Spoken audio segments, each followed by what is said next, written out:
Magandang araw para sa lahat ng ating mga minamahal na mga SSS pensioners. Uy, mga SSS pensioners, meron akong magandang balitang dala sa inyo at dapat niyo itong malaman para naman mas exciting. Attention sa lahat ng mga SSS pensioners. SSS pension sa Abril. Asahang marilis ngayong Marso? Paano ito nangyari? Alamin ang buong detalye sa balita kong ito. Dahil gusto kong ipaalam sa inyo, bakit ganito ba? Bakit mapaaga yung pension releasing sa buwan ng Abril? Nako, tuwang-tuwa naman ang mga batch 1 nito. Atin itong pag-uusapan at tapusin mo ang video nito hanggang sa dulo nang sa gayon makuha mo ang punto sa video kong ito. Ayon dito sa circular ng SSS 2020-024, kapag ang crediting schedule ay ma-fall sa Saturday, Sunday or holiday, ang pension na iyan ay makredited sa last working days before Saturday, Sunday or holiday. Bakit ba maibigay sa Marso ang pensyon ng Abril? Ano yung nangyari? Kung ating titingnan ang kalendaryo sa buwan ng Abril, ang April 1 ay natapat siya sa araw ng Martes, which is hindi naman siya Sabado, hindi naman siya Linggo.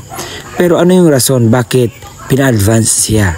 Ito kasi yung rason kung bakit in advance mabigay ang pensyon ng SSS pensioner sa batch 1 dahil sa announcement ni Pangulong Bongbong Marcos. Malacanang declares na ang April 1, 2025 is ang regular holiday bilang commemoration of Eid al-Fitr. Kaya naman ang pensyon ng batch 1 na may date of contingency na 1st to 15th day of the month ay mapupunta at makukuha sa March, katapusan ng buwan. So congratulations po dahil mabibigay po yan. Sa mga nagtatanong kung advance din ba matatanggap ang second batch na pension sa mga may date of contingency na 16 to 31st, ang sagot po dyan ay hindi po. Dahil ang 16 is a regular day at wala pong holiday dyan. So mangyari, sa araw mismo na iyan matatanggap ninyo. May nagtatanong din sa akin, sir, bakit sa amin ang crediting schedule dapat is ganitong araw pero bakit hindi namin matanggap agad-agad? Ang sagot ko po dyan ay hindi po magkapareho mag-credit ang mga banks niyo po. So may ibang advance, may ibang late, may ibang delay. Kaya naman yan po ang mga rason. At kung ikaw naman ay nagtatanong, sir, gusto kong malaman ang update patungkol sa second tranche 1K pension increase. So, wala pa po tayong update patungkol dyan.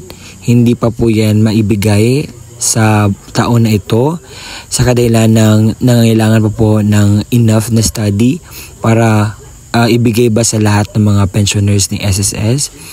And sabi nyo, sir, last 2017 pa po yung first tranche na nabigyan kami ng pension increase. Kailan po ba yan maibigay sa amin? As of this moment, I don't have any quotation, I don't have any statement sa ganito dahil hindi ko alam kung kailan ba papabura ng Diyos na ibigay sa mga senior citizens na pensioner SSS ang second tranche. Alam kong marami na ang mga nangangailangan, marami ang gustong mapataasan ang kanilang pensyon sa kanilang na sobrang mahal na ng bilihin.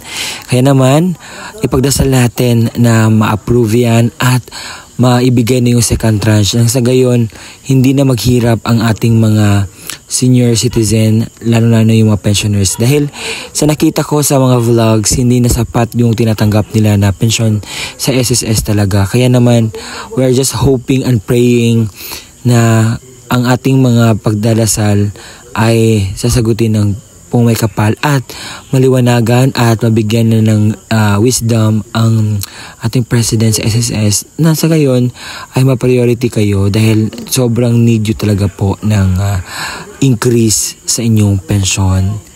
And I hope na nakatulong ako sa inyo na maibigay po ang inyong dapat malaman. And by the way, sa hindi pa po magtatapos ang March, kinakailangan po kayo magpaako para sa April po patuloy po ang inyong tinatanggap na pensyon. Kasi kapag hindi niyo po magawa yan, ay mapuputol po ang inyong tinatanggap na pensyon sa SSS.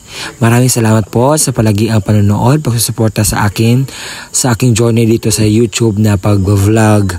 I am not that great vlogger, but I'm just doing my best to really inform you about anything, about the information that you need para maklear po sa inyong mind.